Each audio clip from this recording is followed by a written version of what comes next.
తెలుసుకుంటారు, భూలోకమంతా తెలుసుకుంటారు.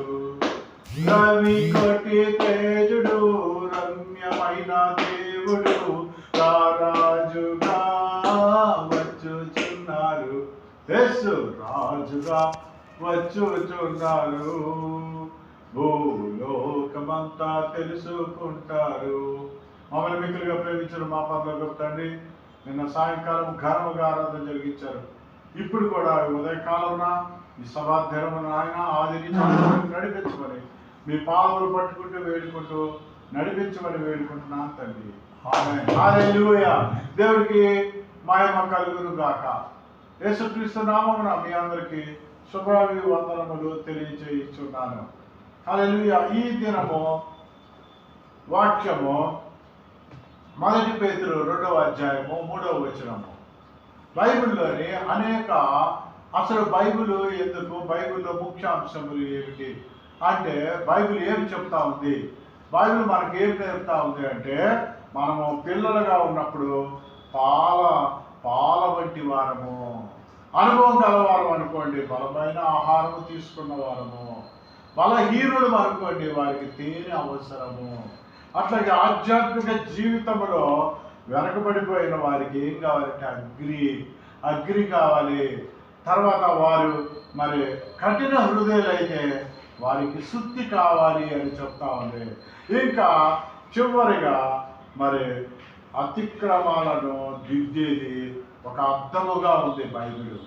ఇంకా అపవాదిని మరి ఖండించే విధముగా అంటే మరి ఆత్మ ఖడ్గము కింద ఉంది. ఈ విధముగా 7 రకాలుగా బైబిల్ మనకి బోధ చేస్తూ ఉంది. ఫస్ట్ మనము పిల్లలుగా ఉంటే పాల వంటి వారము. పిల్లలైన వారి గురించి పరిశుద్ధులైన పౌలు అంటే ఆధ్యాత్మిక స్థితిలో చాలా చిన్న పిల్లలుగా ఉన్న వారి గురించి ఏం చెప్తున్నాడో విందాం.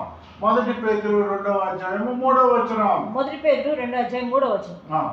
ఖచ్చితంగా చదవండి, చదివేసి తప్పాలండి. 1 పేతురు ప్రభు దయాళుడనియు మీరు రుచి చూచి ఎడల సమస్తమైన దుష్టత్వమును, సమస్తమైన కపటమును, వేషధారణను, అసూయను, సమస్త దూషణ మాటలను మాని కొత్తగా జన్మించిన శిశువులను పోలిన వాడే, కొత్తగా జన్మించిన శిశువును పోలి ఉండాలంట మనం. నిర్మలమైన వాక్యమును పాల వలన రక్షణ విషయంలో ఎదుగు నిమిత్తము ఆ పాలన అపేక్షించుడి.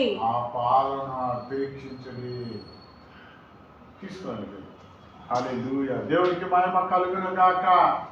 చూడండి, నిర్మలమైన ఆత్మలో సంబంధమైన పాలనుకోవాలంట. సమస్త దుష్టత్వాన్ని వదిలిపెట్టేమంటున్నాడు. కొత్తగా జన్మించిన శిశువు వలె ఉండాలంట. అప్పుడు ఇది పిల్లలను పోలి ఉందంట, పిల్లలను. అందుకనే దీనికి ఉదాహరణగా మనకి ఏం చెప్తున్నాడంటే 1 కొరింథీయులు 3వ అధ్యాయము 1-2 వచనాల్లో సూటిగా దేవుడు లేఖనాలు మనకి బోధపరచబడతా ఉన్నాయి. 1 కొరింథీయులు 3వ అధ్యాయము 1-2. మీ దుష్టత్వాన్ని వదిలిపెట్టేయండి.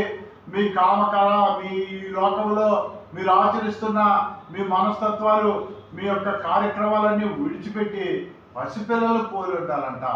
1 కొరింథీయులు 3వ అధ్యాయం 1-2. సహోదరులారా ఆత్మ సంబంధమైన మనుషులతో మాట్లాడినట్లు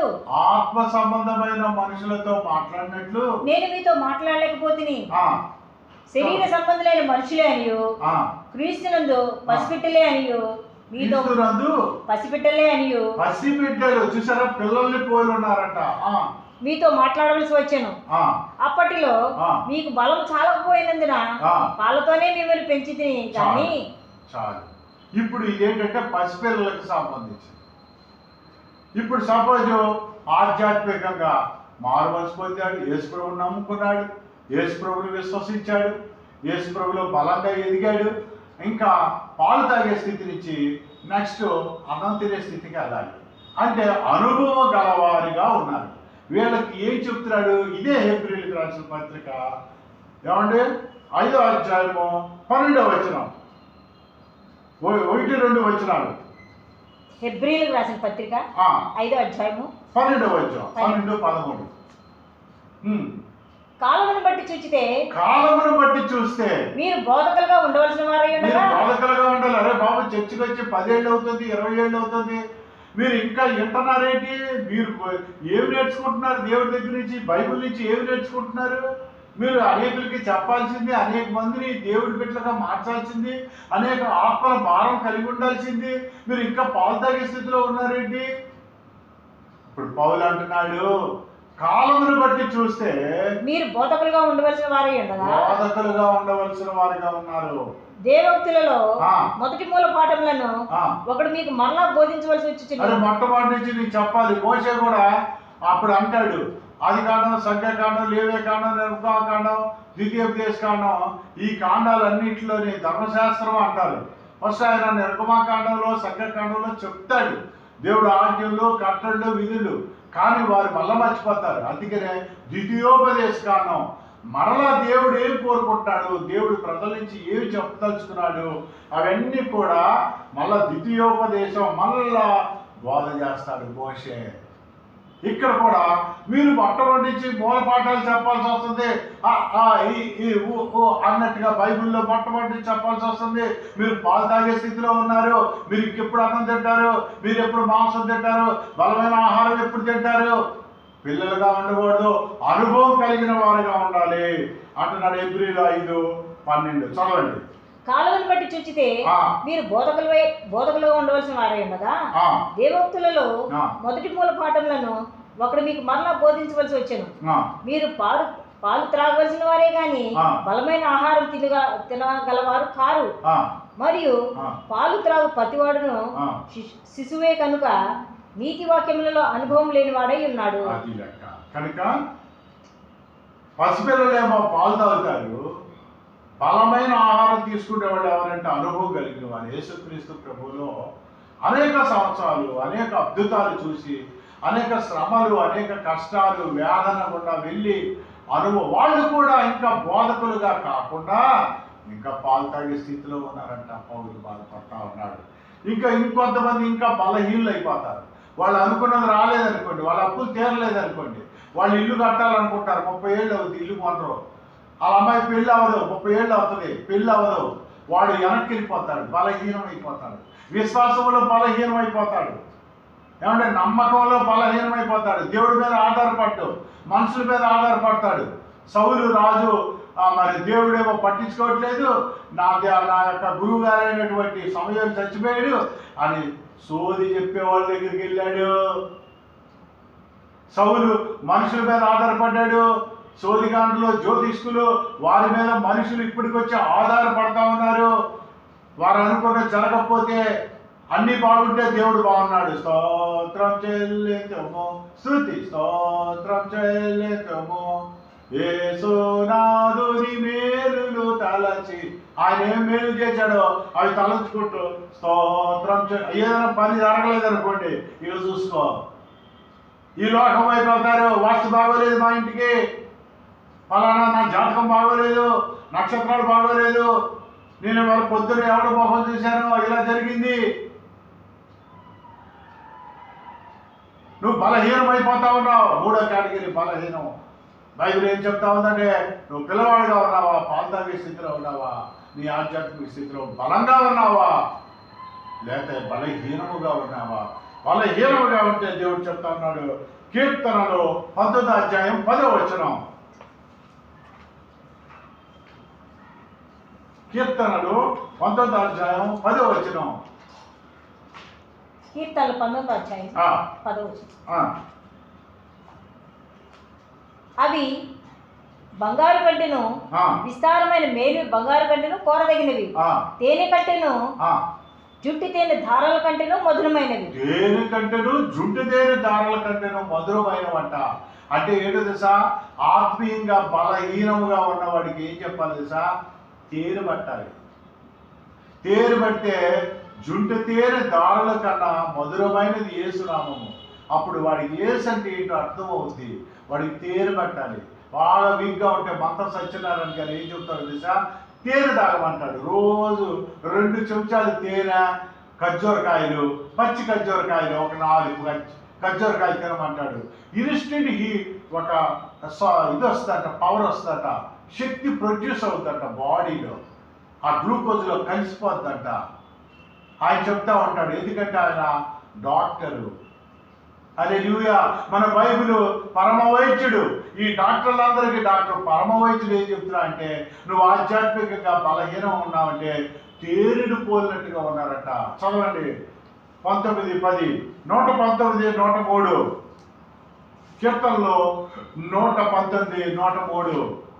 నువ్వు ఆధ్యాత్మికంగా బలహీనంగా ఉన్నావా? 119వ అధ్యాయం 103వ వచనం. నీ వాక్యములు నా జిహ్వకు ఎంతో మధురములు. అవి నా నోటికి తేనె కంటే తీపిగా ఉంది. తేనె కంటే తీయగా ఉంది.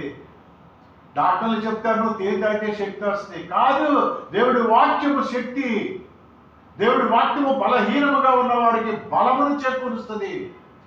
నెక్స్ట్ ఎగ్జాంపుల్, మనం ఎక్సర్సైజ్ చేసి రోజు టైంకి భోజనం చేసి టైంకి నిద్రపోయి మరి టైంకి అన్నీ ఉన్నప్పటికీ మనకు ఆయుష్ పెరగదు. దేవుడు ఏమంటున్నాడో తెలుసా? మనిషి రొట్టె వల్ల జీవించడం కాదు, నా మాట వల్ల జీవిస్తాడు. నీకు ఆయుష్ పెరగాలంటే నువ్వు డాక్టర్ చెప్పినట్టు వినడం కాదు, అది కొద్ది మట్టుకే. నువ్వు దీర్ఘాయుష్మంతుడు అవుతున్నట్లు నీ తల్లిదండ్రులను సన్మానించము. కనుక నువ్వు ఆధ్యాత్మిక బలహీనంగా ఉన్నావా? తేనె గురించి చెప్తా ఉన్నాడు, దేవుడి వాక్యం గురించి చెప్తా ఉన్నాడు. హల్లెలూయా. 5వది, ఇప్పుడు దాకా చెప్పింది, పిల్లలు మరి పాలు తాగినట్టు వారు ఆధ్యాత్మిక బాగా పిల్లల్లా ఉన్నారు. వారు బోధకులు కావాల్సింది ఇంకా కాలేదు. మరి అనుభవం కలిగిన వారు అనుకుంటే వాళ్ళు ఎలా ఉన్నారు? బలమైన ఆహారం తీసుకుంటారు. వాక్యం, హల్లెలూయా, వాక్యం బుధిస్తారు. హల్లెలూయా. నా కుమారుడా నీ నోరుని బాగా తెరవమని అంటాడు దేవుడు. అట్లాగే బలహీనమైన వారికి తేనె పడతారు. నెక్స్ట్, ఆధ్యాత్మిక జీవితంలో చల్లారిపోయిన వాళ్ళు ఉంటారు. వాళ్ళకి ఏంటో తెలుసా? అగ్ని కావాలి.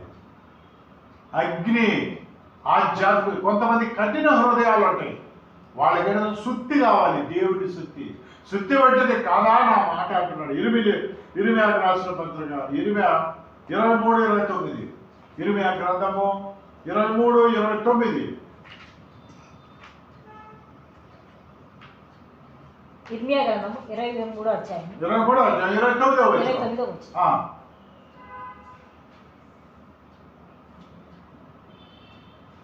నా మాట అగ్ని వంటిది కాదా? బండలు బద్దలు చేయి సుత్తి వంటిది కాదా? బండలు కట్టిన హృదయాల్ని బద్దలు చేసేది దేవుడి వాక్యం. ఆయన శుద్ధి లాంటిది ఆయన వాక్యం, అగ్ని లాంటిది ఆయన వాక్యం. ఇంకా చూడండి, ఇర్మియా 5:14.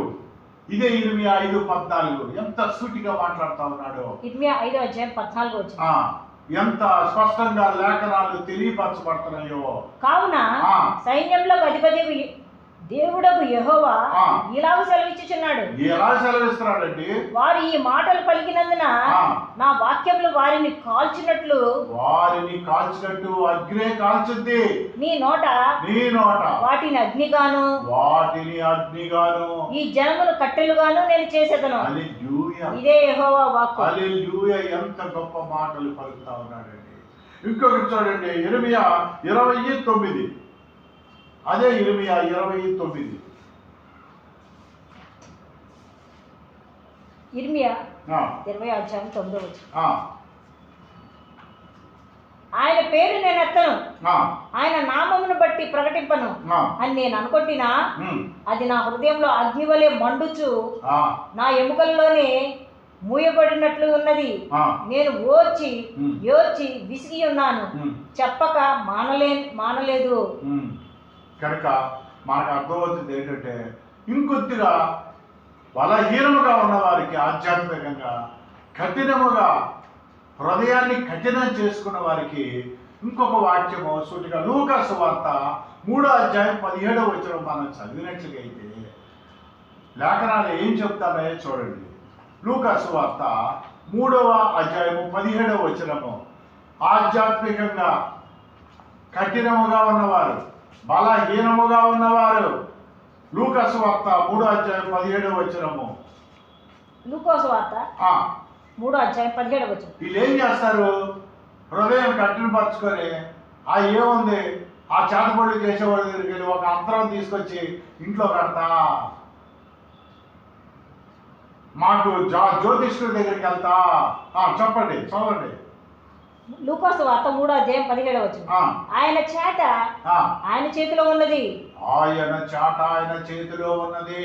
ఆయన తన కళ్ళెములు బాగా శుభ్రం చేసి. అదే బాబు, చాటలో ఏం చేస్తారు? మన చిన్నప్పుడు ఉండేవి చాట అనేది ఇప్పుడు చాలా మందికి తెలియదు. జల్లిచ్చేస్తాడు. జక్రయ్య ఆలోచిస్తాడు, జల్లిడా, ఆయన జల్లిస్తాడు. ఆయన చాట ఆయన చేతిలో ఉంది. నిన్ను జల్లించడా నువ్వు సరిపో. ఆయన దగ్గర తూకం ఉంది, నువ్వు సరిపోవు. నీ నీతి కార్యాలు, నీ యొక్క మంచి దుష్ట కార్యాలు లెక్కేస్తే నువ్వు తేలిపోతావు. ఆయన దగ్గర తూకం ఉంది, ఆయన దగ్గర చాట ఉంది, ఆయన దగ్గర జల్లెడు ఉంది. నువ్వు కంటి కాటుకలా ఉంటున్నావా? నీ క్రియలన్నీ అర్థంలా కనబడతా ఉన్నాయి. హల్లెలూయా. కనుక 2 కొరింథీయులు 10వ అధ్యాయం 4వ వచనం ఇంకొద్దిగా డీప్గా వెళ్తే ఈ చాట ఆయన చేతిలో ఉందని అంటున్నాడు. 2 కొరింథీయులు 10వ అధ్యాయము 4వ వచనం 4-5 ఇంకొద్దిగా డెప్త్లోకి వెళ్తే ఆయన ఏం చెప్తున్నాడో చూడండి. 2 కొరింథీయులు 10వ అధ్యాయము 4-5. అందరూ ఆత్మ సంబంధమైన ఒకే ఆహారం భుజించిరి, అందరూ ఆత్మ సంబంధమైన ఒకే పానీయం పానం చేసిరి. ఏలయనగా తమ్మును వెంబడించిన ఆత్మ సంబంధమైన బండలోనిది త్రాగిరి. ఆ బండ క్రీస్తే. అయితే వారిలో ఎక్కువ మంది దేవునికి ఇష్టలుగా ఉండకపోయిన గనుక అరణ్యంలో సంహరింపబడిరి. చూడండి, 2 కొరింథీయులు 10:4-5 కరెక్ట్ చదువుతున్నారు లేదు? మీరు ఒకటి చదువుతున్నట్టున్నారు. 1 కొరింథీయులకు చదువుతున్నారు లేదు? 2 కొరింథీయులు 10వ అధ్యాయము 4-5 వచనాలు. మనం చెప్పుకునేది ఆధ్యాత్మికంగా తక్కువగా కఠినంగా ఉన్నవాళ్ళు, ఆధ్యాత్మికంగా జీవితంలో చల్లాచెదరైపోయిన వాళ్ళ గురించి మాట్లాడుతా ఉన్నాం. మా యుద్ధోపకరణాలు శరీర సంబంధమైనవి కావు గాని. ఏమండి? శరీర సంబంధమైనవి కావు గాని దేవుని ఎదుట దుర్గములను పడద్రోయి దుర్గాలు పడేస్తుంది. ఎరుకో గోడలు కూర్చొచ్చింది. జస్ట్ నోటి మాట దుర్గాలు పడేస్తుంది. మేము విపత్కరములను దేవుని గురించిన జ్ఞానమును అడ్డగించి ప్రతి ఆటకమును పడద్రోసి ప్రతి ఆలోచనను క్రీస్తుకు లోబడినట్లు చెరపట్టి మీరు సంపూర్ణ విధేయతను కనపరిచినప్పుడు సమస్తమైన అవిధేయతకు ప్రతిదండం చేయ సిద్ధపడి ఉన్నాము. ఎందుకు వీళ్ళు బలహీనులు అయిపోయారు తెలుసా? ఎందుకు కఠిన హృదయం చేసేసుకున్నారు తెలుసా? వాళ్ళు అవిధేయులు అయిపోయారు దేవుడికి. ఇంకా చెప్పరా, పాపాలు అంటాడు, కోపపడుడు కానీ పాపము చేయకుడి అంటాడు. మరి ఎక్కువగా పాపములు చేసి నిన్ను నీవు త్వరగా ఎందుకు చచ్చిపోయేటట్లు చేసుకుంటావురా బాబు అంటాడు ప్రసంగిలో. పేతురు, అందుకనే బైబిల్ చదువుతా ఉంటే పేతురు గురించి పౌలు గురించి సాక్ష్యం ఇస్తాడు. ఏమనంటే, ఆయన పౌలు గారు రాసిన కొన్ని పత్రికలు కొద్ది కష్టతరముగా ఉంటాయి అర్థం చేసుకోవటానికి. హల్లెలూయా. అలా అంటాడు. అందుకే 7వ వచనం చూడండి. 2 కొరింథీయులు 10:7, 8, 9, 10.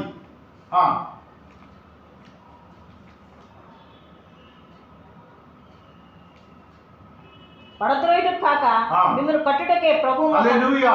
పడద్రోయుటకు కాదు, మిమ్మల్ని కట్టుటకు పిలిచాడు. చాలా మంది దైవజనులు ఇలా పట్టుకొని పడేస్తున్నారు.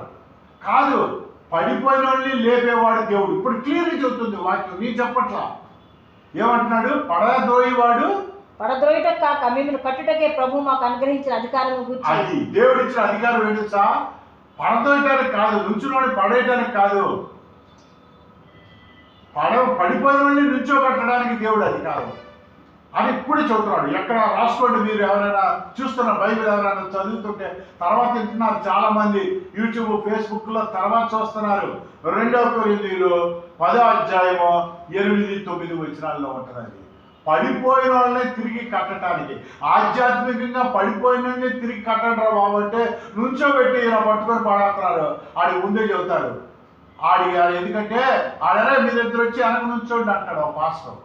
ఎందుకంటే వీడు పడిపోయినా, యేసన్న ఎప్పుడో చెప్పాడు ఈ మాట, వీడు పడిపోయినా ఆ ఇద్దరు అనుకున్నారు కదా నాకేం అవదని ఆ డైరీ పడతాడు. చూసిన వాళ్ళు ఏమనుకుంటారు, అమ్మో ఈ పాస్టర్లో శక్తి ఉంది. శక్తి లేదు, పాడు లేదు. ఎందుకంటే వీడికి తెలుసు నా వెనక ఇద్దరు ఉండమని చెప్పాడు కదా, నేను పడిపోతే వాళ్ళిద్దరు పట్టుకుంటారు కదా. అరే లూయా, శక్తి అంటే ఎలా ఉంటుందంటే యేసుక్రీస్తు ప్రభువులు వారిని గెస్తమైన తోటలో పట్టుకోవడానికి రాత్రిపూట వస్తే దడేమని పడతారని రాయబడి ఉంది, చదువుకోండి. అది శక్తి. దానియేలు గ్రంథం 2వ అధ్యాయం 34-35. అందుకే వీళ్ళు బలహీనం అయిపోయినప్పుడు ఏం చేస్తున్నారంటే దానియేలు గ్రంథం 2వ అధ్యాయం 34-35 బలహీనంగా ఉన్నప్పుడు చర్చికి వెళ్ళరు. స్నేహితుల దగ్గరికి, లేకపోతే పలానా పాస్టర్ ఎందుకు పట్టుకుంటే పడిపోతాం, ఇలాంటి పాస్టర్ల దగ్గరికి వెళ్తాం. వీళ్ళు ఇలాగా లోకంలో జ్యోతిష్కుల దగ్గరికి వెళ్తాం. నాకు ఒక కళ వచ్చిందండి, ఆ కళ అర్థమేంటి చెప్పండి, అట్లా చెప్పించుకునేవాళ్ళు, సోచి చెప్పేవాళ్ళ దగ్గరికి వెళ్ళిపోతా ఉన్నారు. ఎందుకంటే నువ్వు ఆధ్యాత్మిక బలహీనంగా ఉన్నావు, వాస్తుని నమ్ముతా ఉన్నారు.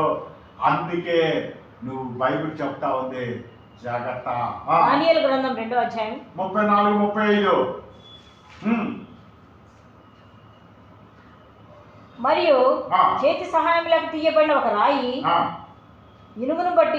ఇనుమియు మట్టియు కలిసిన ఆ ప్రతిమ యొక్క పాదముల మీద పడి దాని పాదములను తుత్తినీయలుగా వెరకొన్నట్టు తమకు కనబడెను. అంతటా ఇనుమును మట్టియు ఇత్తడిను వెండియు బంగారము ఏకంగా దంచబడి కళ్ళెములోని చెత్తవలే కాక వాటి స్థలమును ఏర్పరచుటకు దొరకకుండా గాలి వాటిని కొట్టుకుని పోయాను. ప్రతిభను వెరక్కొట్టిన ఆ రాయి సర్వభూతాలమంత మహాపర్వతమాయను. కనుక యేసుక్రీస్తు ప్రభువుల వారు యేసేపు పాత నిబంధనలో యేసేపు రాజుగారు కళ చెప్తే కళకు అర్థం చెప్తాడు యేసేపు. కానీ దానియేలు వరకు వచ్చేసరికి కళ చెప్పడం, కళ అర్థం చెప్పాలి. ఇది ఇంకా కష్టం, ఎంతో జ్ఞానం కలిగి ఉండాలి. ఈ దానియేలు కంటే సాతాను గాడు ఇంకా తెలియగలవాడు. యెహెజ్కేలు గ్రంథం 28వ అధ్యాయంలో రాసి ఉంటుంది, దానియేలుకు మించిన జ్ఞానం నీకు ఉన్నది అని అంటాడు. బైబిల్ యేసుక్రీస్తు ప్రభువుల వారికే చెప్తాడు. గొప్ప పాయింట్ అది. కళ చెప్తే కళ అర్థం చెప్పేవాళ్ళు ఉన్నారు.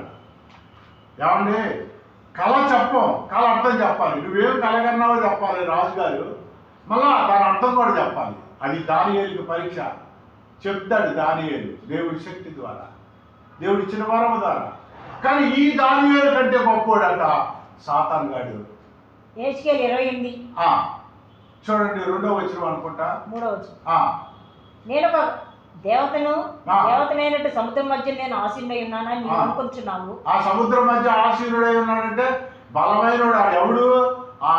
మొన్న వచ్చింది చూడు అక్కడ లెవియాథాన్, అట్లాంటికాలో వాడే వీడు.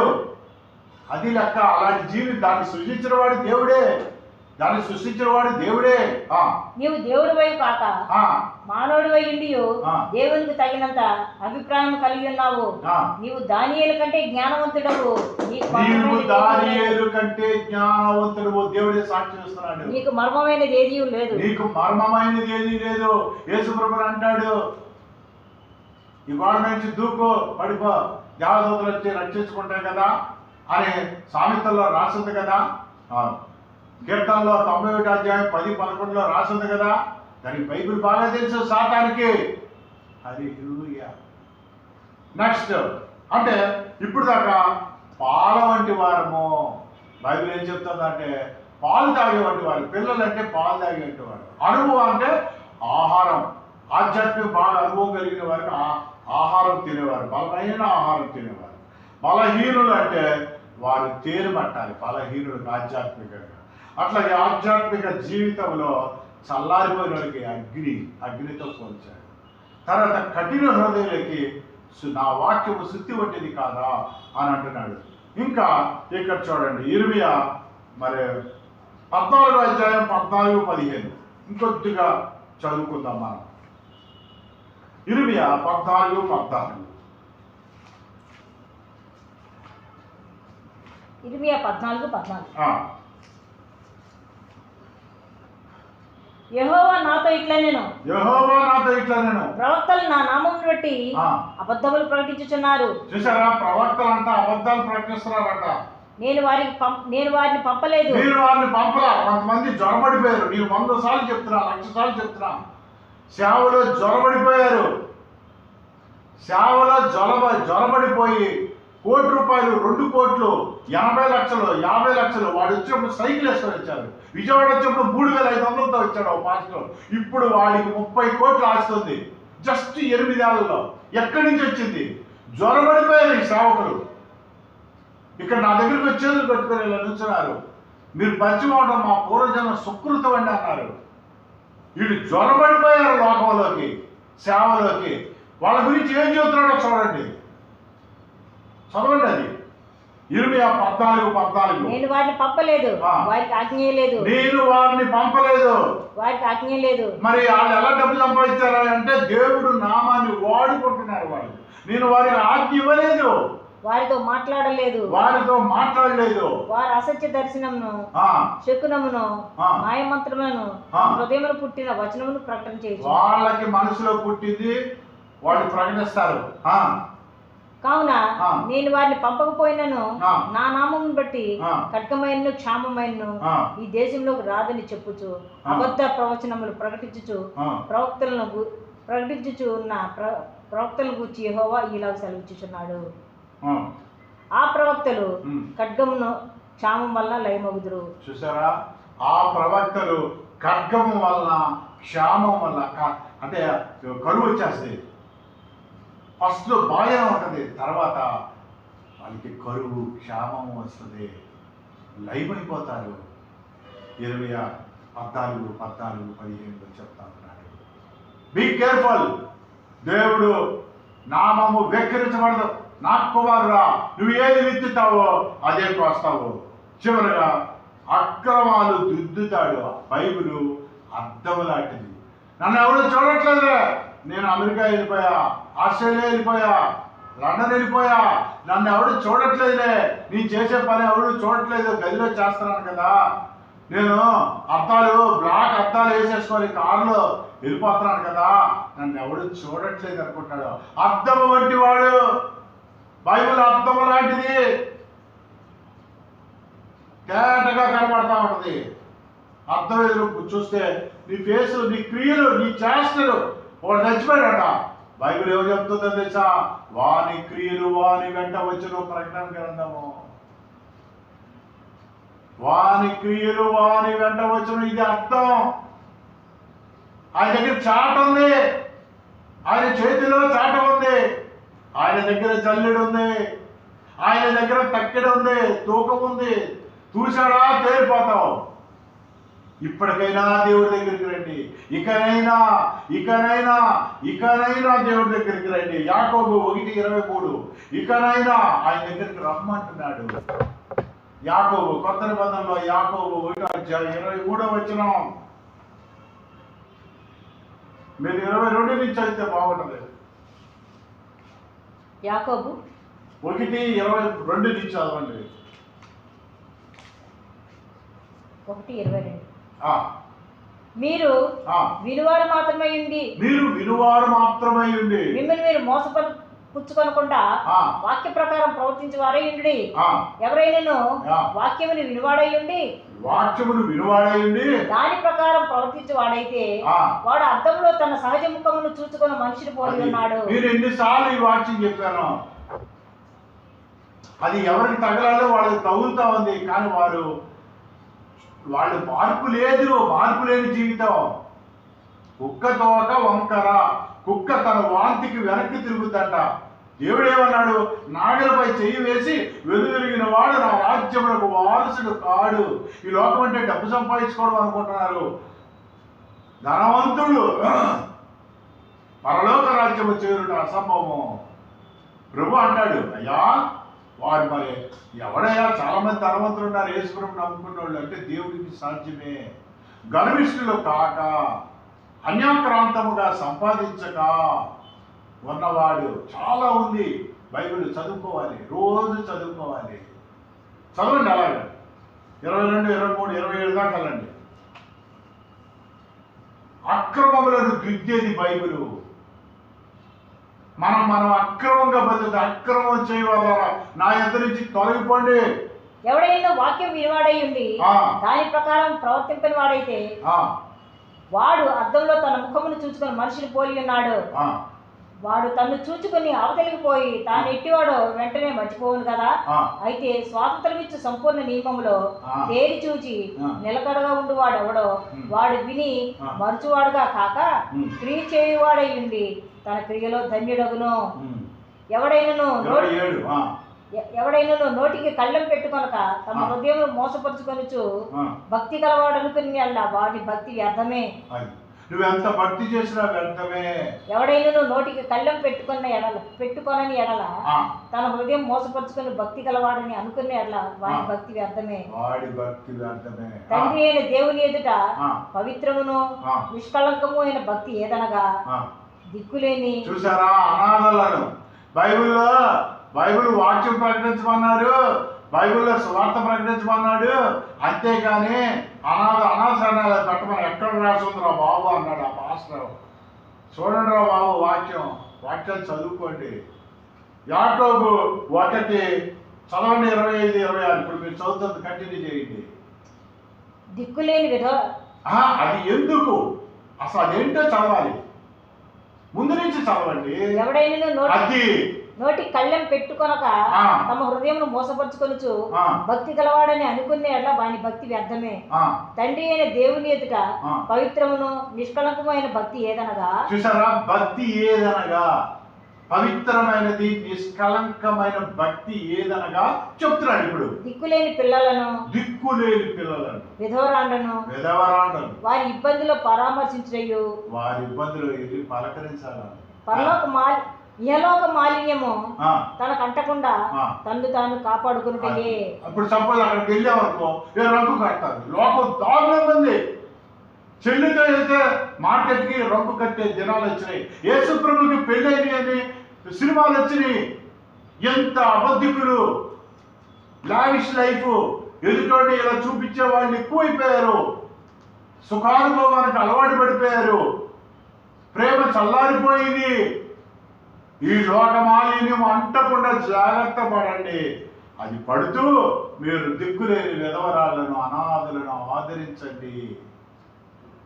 స్వార్థ ప్రకటించేద్దారట్లా మీరు బోధకులుగా కాకుండా ఉండు. ఎందుకంటే మీకు రెట్టింపు శిక్ష ఉంటుంది అంటున్నాడు యాకోబు 3:1. హల్లెలూయా, దేవుడికి మహిమ కలుగును గాక. ఇంకా చూడండి, అపవాదిని ఖండించాలి. ఈ ఆత్మ ఖడ్గము. ఎఫెసీయులకు రాసిన పత్రిక 6వ అధ్యాయం 17వ వచనం. ఎఫెసీయులకు రాసిన పత్రిక 6వ అధ్యాయం 17వ వచనం. ఇంకా గొప్ప మర్మాలు. 6వ అధ్యాయము 17వ వచనం. మరియు రక్షణైన శిరస్త్రాణమును దేవుని వాక్యమును ఆత్మ ఖడ్గమును ధరించుకొని. దేవుని వాక్యమును ఆత్మ ఖడ్గము ధరించుకొనుడి. ధరించుకోవాలి. ఇది 2 అంచెల ఖడ్గం, ఆత్మ ఖడ్గం. సాతాన్ని ఎదిరించాలంటే ఇది ఉండాలి మన దగ్గర. ఆత్మ వల్ల ప్రతి సమయమందును ప్రతి విధమైన ప్రార్థన విజ్ఞాపన చేయొచ్చు. చూసారా, ఏదైనా మనం వెళ్తాం మార్కెట్, నేను కోర్టుకి వెళ్తా, ఒక సమస్య ఎదురొస్తుంది, ఎమ్మడే ప్రార్థన చేసేసుకోవాలి. రోడ్డు మీదకి వెళ్తుంటాము, అడ్డగోలుగా వస్తుంటాడు, ఇటే రాడు. మనం ఎడం పక్క వెళ్తుంటాం, కుడి పక్క వస్తా ఉంటాం. వచ్చేవాళ్ళు కుడి పక్క రావాలి, కానీ వాడు ఎదురుపోతుంటాడు. వస్తే నీకు యాక్సిడెంట్ అవుతుంది. వచ్చిన గొడవ ఏంటంటే, ప్రాబ్లం ఏంటంటే, వెళ్ళిపోయినాడు వెళ్ళిపోవచ్చు, వచ్చినాడు రావచ్చు. కానీ ఆపోజిట్ వచ్చినప్పుడు మనం ఎంత కరెక్ట్గా వెళ్ళినా ఎదుటోడు కూడా కరెక్ట్గా వస్తేనే మనం వెళ్ళగలుగుతాం. అలా జరగట్లేదు, అందుకనే యాక్సిడెంట్స్. అందుకే దేవుని పిల్లలకి ప్రాబ్లమ్స్. యథార్థంగా నీతిగా దేవుడిని నమ్ముకోకపోయినప్పటికీ నీతిగా బతికిన వాళ్ళు చాలా మంది ఉన్నారు. వాళ్ళకి రక్షణ ఉందా లేదా దేవుడు చెప్తాడు. ఆయన రక్తంతో నా ద్వారా తప్పించి నా తండ్రి యొద్దకు ఎవరు రాలేరని సూటిగా చెప్తా ఉంది వాక్యం. చదవండి. ఆత్మ వలన ప్రతి సమయమందును ప్రతి విధమైన ప్రార్థన విజ్ఞాపన చేయొచ్చు. ఆ విషయమే సమస్త పరిశుద్ధుల నిమిత్తము పూర్ణమైన పట్టుదలతో విజ్ఞాపన చేయొచ్చు, మెలకువగా ఉండుడి. అది కనుక ఇప్పుడు 2 కొరింథీయులు 6:7 చూడండి. 2 కొరింథీయులు 6:7 లాస్ట్ వచ్చేసాం. 2 కొరింథీయులు 6:7 సత్యవాక్యం చెప్పుట వలన దేవుని బలం వలన కుడి ఎడమలు నీతి ఆయుధములుగా కలిగి ఘనతలను సుకీర్తి దుష్కీర్తులను దేవుని పరిచారకుల అన్ని స్థితుల్లో మిమ్మల్ని మేమే మెప్పించుకొచ్చున్నాము. మేము మోసగాండ్రమైనట్లుండి. అది ఎంత చక్కగా చెప్తున్నాడో చూడండి. మేము జనాలందరికీ లేదు వీడు దోచుకునేవాడు డబ్బు నూకేవాడు నాకు కనబడతాం, కానీ మోసగాండ్ర వాళ్ళు అయినట్లుగా ఉంటాం, కానీ మేము మోసగాళ్ళం కాదని చెప్తున్నాడు. తెలియబడిన వారమైనట్లుండి బాగా తెలియబడిన వారము, ఏవి తెలియనట్టుగా ఉంటాము కానీ అన్ని తెలిసిన వారము, చనిపోతున్న వారమై ఉన్నట్లు. అరే బాబు రేపు మాకు చచ్చిపోయేటట్టుగా కనబడతాము, కానీ ఇదిగో బ్రతుకుచున్న వారము, శిక్షింపబడిన వారమైనట్లు జీవించుచున్న వారము, మేము చంపబడిన వారము, శిక్షింపబడుచున్న వారిగా ఉంటాము. ఇదిగో ప్రభుత్వం నుంచి, ఇదిగో కుటుంబంలో నుంచి, సంఘం నుంచి, స్నేహితుల నుంచి, వాళ్ళందరి నుంచి శిక్షించబడే వాళ్ళ ఉంటాం, కానీ శిక్షింపబడిన వారట్లు చంపబడిన వారము, దుఃఖపడిన వారమై ఉండి ఎల్లప్పుడూ సంతోషించే వారము. దుఃఖపడిన వారిగా కనబడుతుంటా. అరే నీకు అప్పులు రా, ఏమంటే నీకు భార్యని ఇచ్చాడు, బిడ్డల్ని ఇచ్చాడు, వాళ్ళు ఎంటకి చదువుతున్నారు, ఇల్లు ఇచ్చాడు, కారు ఇచ్చాడు, ఏమంటే నీకు హైట్ ఇచ్చాడు, నీకు సంఘంలో గౌరవం ఇచ్చాడు, డిగ్రీ ఇచ్చాడు, ఇన్ని ఇచ్చాడు. ఒక అప్పు తీరుస్తాడు, ఏదో రోజు తీరుస్తాడు. ఇన్ని చేసినాడా చేయలేడా? నాకు అప్పులు తీర్చడం చాలా కాదు అని చెప్పాడు బైబిల్ ఎక్కడరా? యేసుక్రీస్తు అందరికీ ప్రభు, అన్ని సమస్తము సాధ్యమే, నాకు అసాధ్యమైంది ఏదైనా ఉన్నదా అంటున్నాడు. మనం దరిద్రులుగా ఈ లోకానికి కనబడతాం, చాతకాని వారిగా కనబడతాం, కానీ అలాంటిది ఏమి లేదని చెప్తున్నాడు పౌలు. దరిద్రులమైనట్టు అనేకులు ఐశ్వర్యం కలిగించు వారము, అనేక మందికి ఐశ్వర్యం వచ్చినట్లు ప్రేర్ చేయగలం. ఏమీ లేని వారమైనట్లుండి, ఏమీ లేదు, ఇంక రూపాయలు లేదు కదా బాబు. అందుకే ఎస్పీలతో డిఎస్పీలు కాదు, సీఎంలతో పిఎంలతో మాట్లాడతాడు, వాళ్ళ దగ్గర రూపాయలు లేదు, డబ్బులు బాగా కోట్లు వెనకేసాడు అనుకో, వాళ్ళతో మాట్లాడటగా. ఎందుకంటే వాళ్ళు వచ్చి మీద పడతారు, ఇన్కమ్ ట్యాక్స్ వాళ్ళు, అధికారులు, ఎవరికైనా తెలిసిందానికి ఆస్తులు పోతాయని. ఏమి లేని వారుగా ఉంటాం, సమస్తమును కలిగించి వారుగా ఉంటాము. దేవుడి వాక్యంలో అంత శక్తి ఉంది. ఇది ఆత్మ ఖడ్గము. హల్లెలూయా. ఫైనల్ గా ఒకటి చూడండి, ఫిబ్రవరికి రాసిన పత్రిక 4:12-13. ఫిబ్రవరికి రాసిన పత్రిక 4:12-13. ఎందుకనగా దేవుని వాక్యం సజీవమును బలము గలదే, రెండంచులు గల ఎటువంటి ఖడ్గం, ఎటువంటి ఖడ్గం కంటేను వాడిగా ఉండి ప్రాణాత్మలను కీళ్లను మూలుగలను విభజించినట్లు దూరుచు హృదయం యొక్క తలపులను ఆలోచనలు శోధించుచున్నది. మనము నిజంగా ఈ రెండంచుల ఖడ్గం మనం రోజు చదువుకుంటుంటే ఎవడు ఏం ఆలోచన చేస్తున్నాడో ఆత్మ వివేచన వరం వస్తుంది. ప్రాణాత్మలు ఆ యొక్క మూలుగుల్లో లోపల వాడు ఏమేమి మూలుగుతున్నాడు, వాడు ఏంటి అంతరంగం ఏంటి మనకు తెలిసిపోతే బైబిల్ ఏం చెప్తామో తెలుసా? నువ్వు పసిపిల్లవాడిగా ఉన్నావా, పాలతాడిగా ఉన్నావా, ఆధ్యాత్మికంగా బలంగా ఉన్నావా, బలమైన ఆహారం తీసుకోమంటావా, నువ్వు అనుభవం లేకుండా ఉన్నావా, బలహీనంగా ఉన్నావా, తేలు తాగమంటున్నావు, ఆధ్యాత్మికంగా శాతకాన్ని చల్లారిపోయిన వాడిగా ఉన్నావా, అగ్నిలాగా ఉండాలంటున్నాడు. నువ్వు కఠిన హృదయం కలిగి ఉన్నావా, సుత్తి వరే నా వాక్యం పనిచేస్తుందని అంటున్నాడు. ఇంకా చెప్తున్నాడు, నువ్వు దిద్దుబాటు నువ్వేం చేస్తున్నావో అర్థంలాగా నీ కార్యక్రమాలన్నీ బయట పెట్టేస్తే ఆయన బైబిల్ అర్థంలాగా. చివరిగా ఆయన ఆత్మ ఖడ్గము మన జీవాత్మ మూలుగుల్లో మన శరీరం లోపలికి వెళ్ళి మన అంతరేంద్రియాల్ని పరిశీలన చేసేది. కనుక మనము దేవుడి ఎడల భయము భక్తి కలిగి ఉండాలని ఆ దేవాది దేవుడు కోరుకుంటున్నాడు. హల్లెలూయా. ఒక్క పాట పాడుతున్నాం, చిన్న పాట.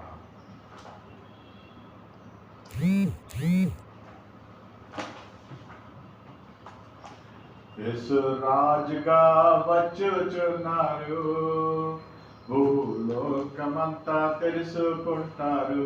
యేసు రాజుగా వచ్చుచున్నారు, భూలోకమంతా తెలుసుకుంటారు. రవి కోటి తేజుడు, రమ్యమైన దేవుడు, రారాజుగా వచ్చుచున్నారు.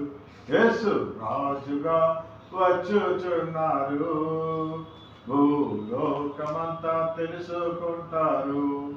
ఈ లోకపు దేవతలందరూ ఆయన ముందరా సాగిలపాడి నమస్కరించెదరు. యేసు రాజుగా వచ్చుచున్నారు, భూలోకమంతా తెలుసుకుంటారు. మమ్మల్నిగా ప్రేమించిన మా పర్లోక తండ్రి, మహోన్నతుడా, సర్వోన్నతుడా, నా ప్రాణప్రియుడా, తేజమయ్యా, నీ దగ్గర తక్కిన ఉందయ్యా, నీ దగ్గర చాట ఉందయ్యా, నీ దగ్గర అర్థం ఉందయ్యా. నాయన ముసుగు వేసుకుని మేము దేవాలయంలో తయారవ్వాలంటున్నావు. ఈ దేహము దేవుని ఆలయం అని మీరు సర్విస్తా ఉన్నారు ప్రభా. పసిపిల్లల వలె కాక బైబిల్ పసిపిల్లల గురించి చెప్తా ఉంది. పసిపిల్లలు పాలు తాగుతారు అంటున్నావు తండ్రి. అనుభవం గల వారు బలమైన ఆహారం మాంసం తింటారు అంటున్నావు తండ్రి. అనుభవం లేని వారికి తేనె ఇవ్వండి అంటున్నావు తండ్రి. నాయన తగ్గిపోయిన వారికి, బలహీనంగా ఉన్న వారికి, అగ్ని లాంటి వారికి అగ్నిని పోలినట్టుగా ఉండాలంటున్నాను తండ్రి. నా ప్రభా, కఠిన హృదయం కలిగిన వారికి శుద్ధి వంటిది కాదా అంటున్నారు నా వాక్యం. ఎంత గొప్ప దేవుడు అయ్యా. అయ్యా నా ప్రభా, ఆ ఆత్మ ఖడ్గం మీ దగ్గర ఉంది, 2 అంచుల ఖడ్గం ప్రభా. మమ్మల్ని నాయన మీ ఆత్మీయ ఖడ్గముతో, 2 అంచుల ఖడ్గముతో, వాడిగల ఖడ్గముతో మమ్మల్ని సరిచేయండి ప్రభా. ఎవరెవరైతే ఇంకా వారు సరి చేసుకోకుండా ఉన్నారో, యేసు క్రీస్తు బైబిల్ మొత్తము కూడా ప్రేమ గురించి చెప్తా ఉంది. బైబిల్ మొత్తము కూడా క్షమాపణ గురించి చెప్తా ఉంది. బైబిల్ మొత్తము కూడా ఎదుటివాడిని క్షమించాలి అని సెలవిస్తా ఉంది. ఎదుటివాడిని ప్రేమించాలి, శత్రువుని ప్రేమించాలి, శత్రువు గురించి ప్రార్థన చేయాలి, ఆకలిగా ఉంటే వాడికి ఆహారం ఇవ్వాలని అంటున్నావు తండ్రి. అయ్యా, నీ యొక్క క్షమా గుణము నాయన మాకు చూసిన వారందరికీ, యూట్యూబ్ ఫేస్బుక్లో ఉన్న ప్రతి కుటుంబానికి మేలు చేయమని, మమ్మల్ని ప్రేర్ చేయమని అడిగిన ప్రతి కుటుంబాన్ని దీవించి ఆశించమని ప్రియకుమారుడైన యేసుక్రీస్తు నామమున అడుగుచున్నాము తండ్రి. ఆమేన్. ఆమేన్.